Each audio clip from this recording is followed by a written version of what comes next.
ஜீவாத்மாவின் பாவங்கள் பரமாத்மாவின் உதிரங்களால் கழுவப்பட்ட நாள்தான் புனித வெள்ளியாக போற்றப்படுகிறது. தனக்காய் வாழாது பிறர் பாவங்களுக்காக உருகி தீர்த்த ஒரு மெழுகுவர்த்தி சிலுவையில் உயிர் நீத்த நாளை கிறிஸ்தவர்கள் புனித வெள்ளியாக வழிபடுகின்றனர். இயேசு கிறிஸ்து கிபி 33ஆம் ஆண்டு ஏப்ரல் 3ஆம் தேதி வெள்ளிக்கிழமை இறந்தார் என்று கருதப்படுகிறது. இயேசுவினுடைய சிலுவை மரணம் என்பது ஒரு சாதாரண நிகழ்வு அல்ல. மரணத்தை ஜெயித்து தாம் சொன்னபடியே 3ஆம் நாள் உயிர்த்தெழுந்தது உலகத்தை திரும்பி பார்க்க வைத்த மிகப்பெரிய சரித்திர நிகழ்வாகும். இந்த சரித்திர நிகழ்வுக்கு பிறகுதான் கிமு கிபி காலங்கள் வரையறுக்கப்பட்டதாக கூறப்படுகிறது.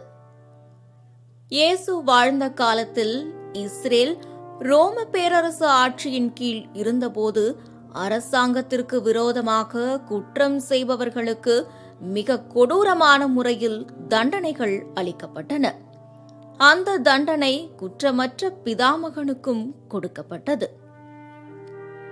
உலக மக்களின் பாவங்களை போக்குவதற்காக தவறே செய்யாத இயேசுபிரான் சிலுவை சுமந்து உதிரம் சிந்தி உயிர் துறந்தார்.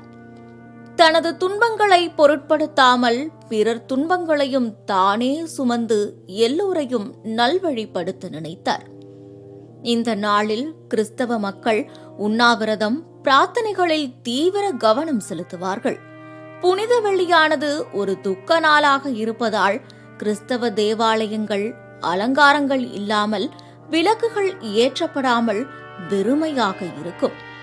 புனித வெள்ளி தினத்தை முன்னிட்டு அனைத்து தேவாலயங்களிலும் சிறப்பு பிரார்த்தனைகள் மற்றும் சிலுவை பாடு நிகழ்ச்சி நடைபெறுகின்றன. தேவாலயங்களில் உள்ள பங்கு தந்தை சிலுவையை சுமந்து முன்னே செல்ல ஆயிரக்கணக்கான கிறிஸ்தவர்கள் பாடல்கள் பாடியபடி செல்லும் சிலுவை பாடு பேரணி முக்கிய வீதிகளின் வழியாக சென்று இறுதியில் தேவாலயத்தில் நிறைவு பெறும்.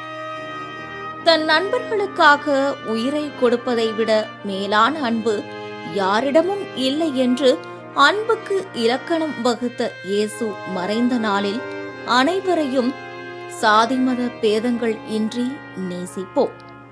அதுவே இந்த புனித நாளில் நாம் செய்யும் உண்மையான பிரார்த்தனையாகும்.